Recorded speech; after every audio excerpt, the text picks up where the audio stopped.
Polígrafo de la Estrella de Panamá. Bienvenidos, gracias por estar en el Polígrafo de la Estrella de Panamá. Hoy vamos a hablar de un tema que ha sido relegado a lo largo de las administraciones gubernamentales. No es prioritario hasta que se forma un escándalo, pero hace muy poco, hace unos días nada más, la ministra de Desarrollo Social presentó ante la Comisión Internacional de Derechos Humanos el informe de Panamá con respecto a la niñez. Esta era una tarea pendiente desde el año 2018 y no se había acabado de pronunciar Panamá con respecto a muchas de las inquietudes que tenía la Comisión con respecto al trato de la niñez. Y ese es el tema que vamos a tratar hoy con nuestra invitada Marina Pérez. Ella es de Aliados por la Niñez y Adolescencia, quien recibo con muchísimo gusto. Gracias, Marina. Bienvenida. Muchas gracias, Adelita.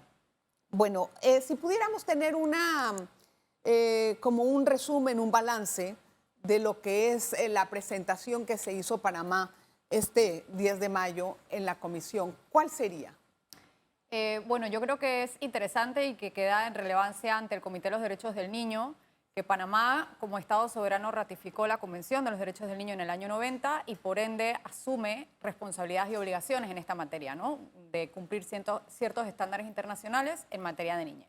Entonces, este Comité de Derechos del Niño se reúne cada 5 años para examinar y emitir observaciones a los diferentes estados en cómo van respecto al cumplimiento de estos estándares. Entonces, no hemos podido acceder aún al informe porque no ha sido publicado en la página web, pero sí hemos podido ver diferentes noticias en las que el Estado panameño presentó algunos avances que desde la sociedad civil definitivamente reconocemos, como por ejemplo la implementación o digamos la creación de la Ley 285 de 2022, que crea el sistema de protección y garantías de los derechos de la niñez y la adolescencia, que definitivamente marca un antes y un después en nuestro país y estamos muy, digamos, entusiasmados de la sociedad civil en lo que debe ocurrir a raíz de esto, ¿no? Sin embargo, también el Comité de los Derechos del Niño ha expresado su preocupación en referencia a ciertos temas que aún quedan, digamos, pendientes en Panamá, como por ejemplo el tema de una falta de legislación concreta y específica en torno al grooming y la violencia digital, que son cosas que estamos viendo todos los días que están ocurriendo y que está reportando la sociedad civil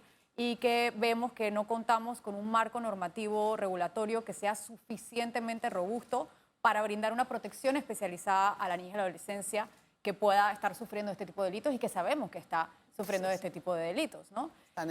Entonces, eso y otros temas relacionados a la niñez migrante o movilidad humana, todo el tema que estamos viendo de estos flujos migratorios mixtos que se están dando a través de Darién, de los que aproximadamente pues, se estima que el año pasado pasaron unas 500.000 personas y de esas 500.000, más de 100.000 eran menores de 18 años. Sí. Entonces, esto es preocupante porque dentro de esos grupos la niñez sufre, de acuerdo a su ciclo de edad y a su perfil y a la situación de vulnerabilidad en que se encuentre, puede sufrir diferentes violencias, maltratos, negligencias, temas de mendicidad, trauma, y necesita un acompañamiento y una atención específica, Sí, ¿no? correcto. Bueno, vamos a empezar por algo. A ver, la ley 285 ya se reglamentó, etcétera, pero ¿qué hay de la implementación de esta ley? ¿Se está llevando a cabo como es? Bueno, nosotros desde la sociedad civil reconocemos que el Estado está dando pasos significativos para la implementación de esta ley y también somos conscientes en que no es un cambio que se puede hacer de la noche a la mañana. Sí. Esta ley marca un antes y un después. ¿Por qué? Porque en Panamá tradicionalmente, históricamente, hemos tratado a la niñez como objetos de protección. Y esta ley nos dice por primera vez, oye, no son objetos de protección, son sujetos de derechos.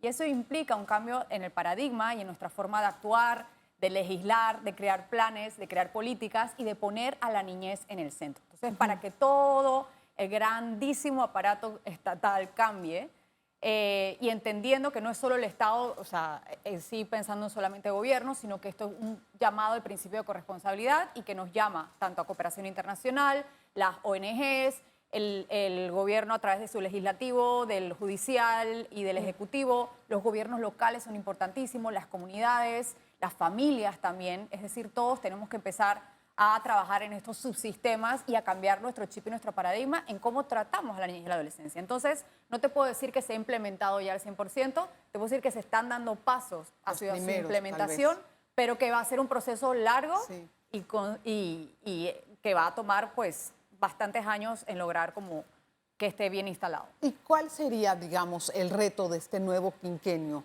en materia de niñez y adolescencia? Ya se hizo la ley, se hizo un antes y un después, entonces, ¿cuál es el reto que queda? Para nosotros, desde Aliados por Niñez y la Adolescencia, que somos un grupo de abogacía e incidencia pública y política por los derechos de la niñez, y estamos compuestos por más de 27 organizaciones de la sociedad civil y la cooperación internacional y medios de comunicación, hemos podido, después de un amplio consenso, determinar que hay 5 puntos prioritarios, que es lo que estamos tratando de abogar ante pues, el perfil público y político del país, ¿no? Entonces, estos 5 puntos prioritarios son, 1, la implementación adecuada de la Ley 285 claro. y de que exista el sistema, porque si lo vemos como un efecto dominó, esto va a permitir, digamos, crear prevención y atención, identificación de riesgos tempranos, no solo llegar como cuando ya se comete una vulneración de derechos, sino tener una respuesta preventiva desde la administración. Segundo, el tema de educación de calidad.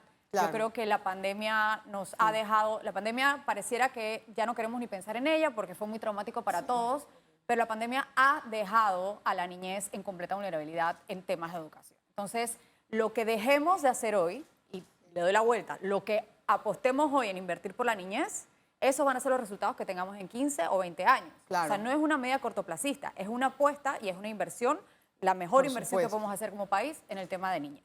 Okay. Y eso entra en temas de educación, o sea, tenemos más de 100.000 niños, niñas, adolescentes que están fuera del sistema escolar. ¿Qué pasa cuando un niño está fuera del sistema escolar? Que toda su vulnerabilidad se amplifica porque tiene más probabilidades de entrar en conflicto con la ley, de estar en situaciones de mendicidad, de caer en las redes de trata, de tráfico de personas, de explotación sexual comercial, de pandillerismo, de crimen organizado. Entonces, o sea, tenemos 100.000 niños que hay que atender ya, reinsertar en el sistema educativo y con eso hay que hacer una serie de medidas. Obviamente va a haber que apoyar a las familias, de que tengan inclusión económica, o sea, a ver qué es lo que está pasando, ¿no? Porque no hay, digamos, como que una sola fórmula perfecta para todos, sino que hay que hacer una mirada de equidad y apostar, digamos, como que para entender qué está pasando y dar a cada uno lo que necesita para esa inclusión. ¿Cuáles serían los otros temas? En el tema de salud integral, yo creo que aquí hay unos retos impresionantes. El tema de acceso al agua, de alimentación, de derecho a un medio ambiente sano para que puedan desarrollar todo su potencial. Lo que estamos viendo ahora, el tema de salud mental, a mí me parece que es muy relevante, es fundamental y no es solo un fenómeno en Panamá, sino en todo el mundo. Estamos viendo una alta incidencia de suicidios en adolescentes. Sí. Quiero hablar acerca de eso, pero vamos a tener que hacerlo después de la pausa para poder dividir ese tema de la salud mental y entender qué les está pasando a los jóvenes, porque sí hemos visto que ha habido una incidencia importante en esos temas. Tal vez no se conozcan mucho, no se hable mucho de eso, pero sí me parece importante. Marina, hacemos la pausa. Vamos a regresar enseguida con el programa, no se vaya. Polígrafo de la Estrella de Panamá. Hoy conversamos con Marina Pérez de la Alianza Pro Niñez y Adolescencia, y ella nos está hablando acerca de los retos que hay que adoptar para este nuevo quinquenio. Ya mencionamos uno, que es la educación, también la reinserción de los jóvenes dentro del sistema, y ahora estábamos quedando en el tema de los suicidios, de la salud mental de los jóvenes. ¿Cuál ha sido la incidencia que hemos visto en este tema? Bueno, estamos viendo desde las organizaciones de la sociedad civil, estamos viendo con mucha preocupación el tema de la falta de políticas para prevenir suicidios o para atender chicos que están en situación de salud mental, que pueden tener algún trastorno de depresión, etc. Vemos también con mucha preocupación que, por ejemplo, no hay un sitio donde ellos puedan ir. Si hay una persona que trata de suicidarse, y esto puede ser un niño o puede ser un adulto, no hay dónde ir. Tienes que ir a urgencias a ver si te admiten, pero usualmente estamos viendo que no hay camas suficientes, que no hay como una institución especializada en temas de salud mental que te pueda atender, tener en un programa por unos meses hasta que estés bien y puedas salir. Entonces, se están viendo como muchas situaciones complicadas y una falta de respuesta definitivamente en todos estos temas. ¿El psiquiátrico no es una opción para ustedes? ¿El instituto de psiquiatría que atiende estos temas? Creo que el instituto hace lo que puede, pero podría hacer mucho más si lo dotan con los presupuestos y los recursos suficientes para atender lo que tiene que atender. ¿Por qué un niño quiere quitarse la vida?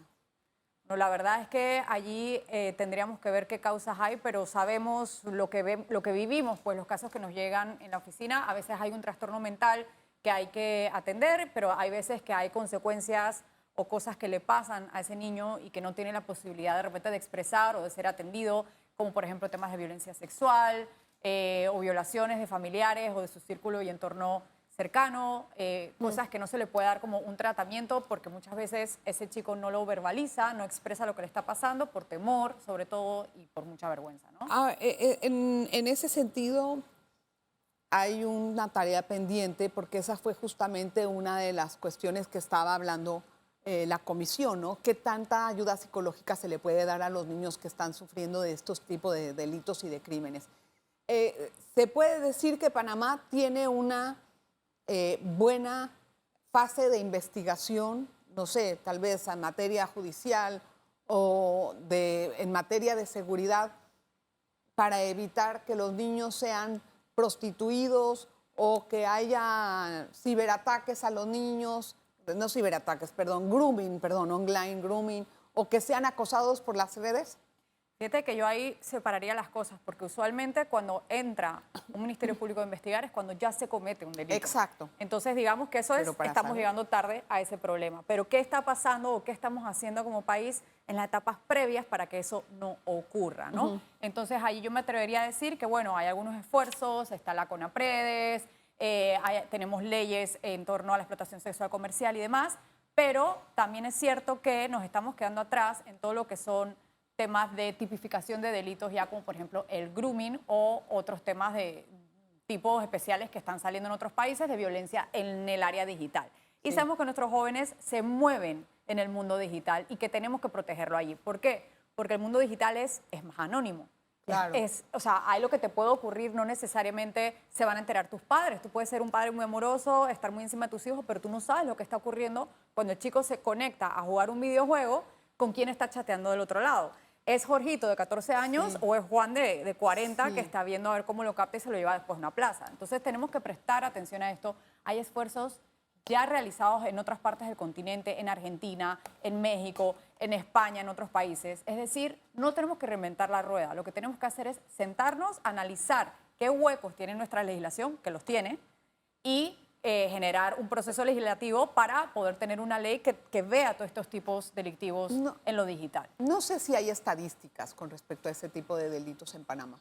Bueno, como no está tipificado. En realidad, yo entré en el Ministerio Público esta mañana en la página, que son muy, digamos, hacen muy bien como el tema de llevar los registros y las estadísticas, las publican en tiempo, y como no existe un delito de temas grooming, por ejemplo, no puedes saberse lo que hay.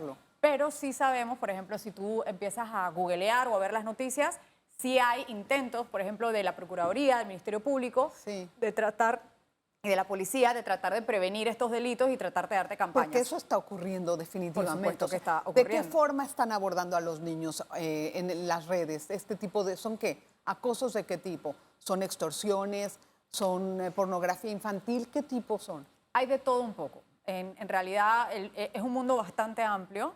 Que nos cuesta a nosotros, quizás mi generación, otras mayores, de entender y de mencionar, pero es algo que definitivamente está ocurriendo. O sea, en el tema del grooming, por ejemplo, que es toda acción en la que, digamos, una persona mayor de edad se gana la confianza de un menor de edad con fines sexuales, ¿no? Y digamos que hay una captación de ese chico, como que se va ganando la confianza, puede pasar con maestros, puede pasar con el entrenador del equipo de fútbol, con el que te hace la gente, la cosa de modelaje, el deporte. O sea, esa persona que está muy cerca de ese chico, que se va ganando esa confianza, le puede pedir, por ejemplo, mándame estas imágenes o lo que sea, y después le chantajea con esas imágenes.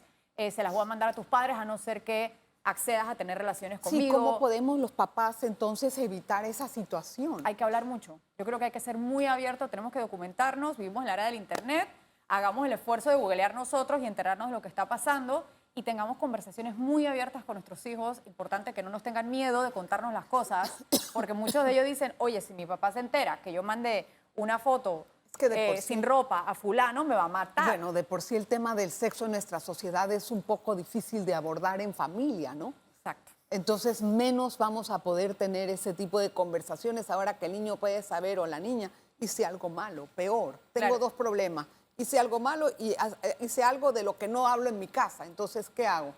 Es que ahí apunto y rescato nuevamente lo que te mencioné de corresponsabilidad, de que obviamente las familias necesitan un apoyo para poder abordar estos temas. También están las instituciones públicas, las organizaciones de la sociedad civil, la cooperación internacional, las comunidades. Es decir, tenemos que hacer un abordaje multisectorial para todos estos temas. ¿Qué hay acerca del tema de la prostitución infantil? Es decir, ¿han tenido ustedes reportes de que eso se esté dando? Sí, la sociedad civil. ¿Y qué tipo de reportes? La sociedad civil definitivamente ha visto que existen estas situaciones y es un poco preocupante porque hay índices muy elevados, por ejemplo, en las provincias de Bocas del Toro, por ponerte un ejemplo. ¿En qué perfiles se da eso? En perfiles de alta vulnerabilidad, de chicas jóvenes, adolescentes y también de niñas, más que nada. Es un fenómeno que también le afecta a los varones, pero bueno, hay una mayor incidencia en niñas. Y usualmente la explotación sexual comercial, que incluye el tema de pornografía infantil, puede ser temas desde imágenes, puede ser temas de tener relaciones sexuales con la persona a cambio de que me pagues la comida, a veces, que me pagues unas zapatillas nuevas o que traigas insumos a la casa. Y lo más triste de esto es que muchas veces hay familias que son cómplices de todo esto. Hay autoridades locales, se dicen desde las ONGs que hay autoridades locales también que están participando. Y lo que nosotros notamos, que es muy preocupante, es como un desconocimiento o como una especie de mirar a un lado por parte de autoridades en las provincias, ¿no? Como que no me entero de esto, no pasa, no quiero saber, o esto ella quiere, ella lo hizo, o sea, como que no se dimensiona la gravedad del asunto de un menor de edad víctima de explotación sexual comercial. ¿Y qué tipo de autoridad puede ser cómplice de eso? Bueno, cualquiera puede ser cómplice de eso. Nosotros dimos un taller el año pasado de explotación sexual comercial y notamos que había miembros de la policía que no tenían conocimiento del tipo de delito que estamos hablando, por ejemplo. Entendí que eran cómplices. Cómplices, las ONG reportan que puede haber cómplices, efectivamente. ¿Pero de qué tipo de autoridades? Locales, no especifican locales. más. Tengo que hacer la pausa. Marina, vamos a regresar con más. Qué interesante entrevista. Vamos a hablar un poco de la niñez migrante, que también es otro tema que está causando mucha polémica en el país, y también acerca de los embarazos en adolescentes. No se vayan.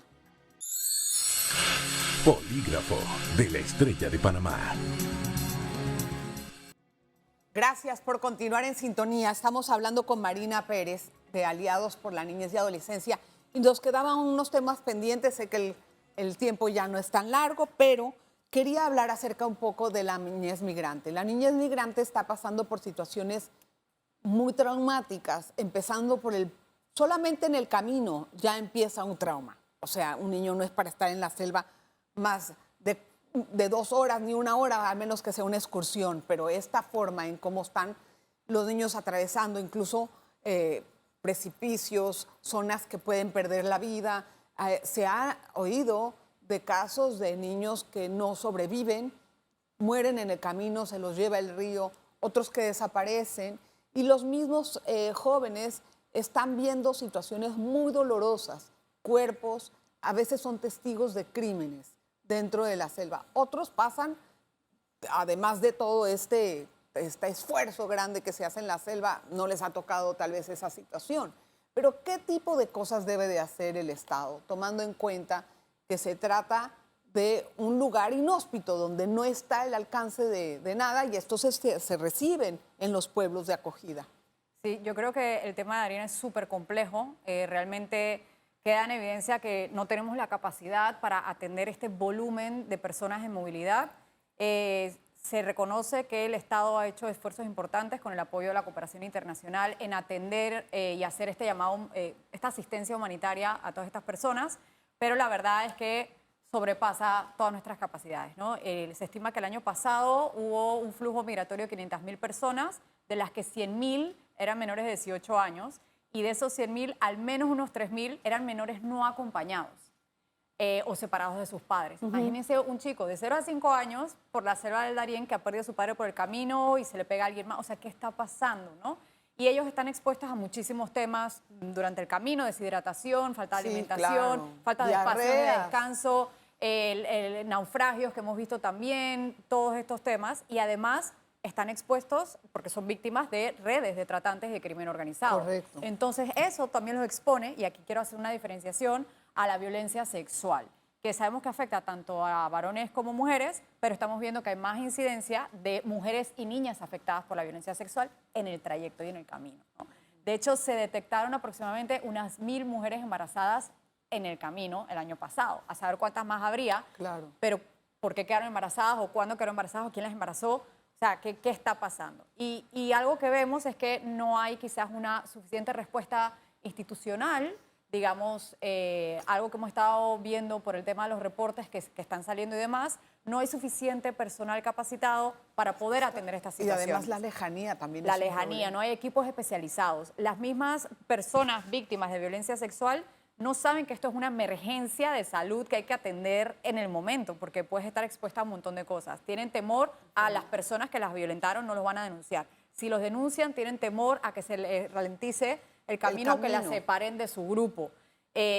Muchas veces también el acceso a la justicia es complicado. No hay personal, algo que hemos visto, no hay personal femenino especializado que te pueda hacer una entrevista. A lo mejor es una persona que te toma una denuncia, pero hay psicólogos, hay un psiquiatra, hay un equipo interdisciplinario que te va a tomar y te va a ayudar. ¿Cuántos años tienes? Te pasa como eres mujer, pero si te pasa con 10 años, ¿cómo se te atiende? O sea, ¿qué estamos haciendo, ¿no? Entonces, sí queda en evidencia que la respuesta es insuficiente y que habría que hacer muchísimo más.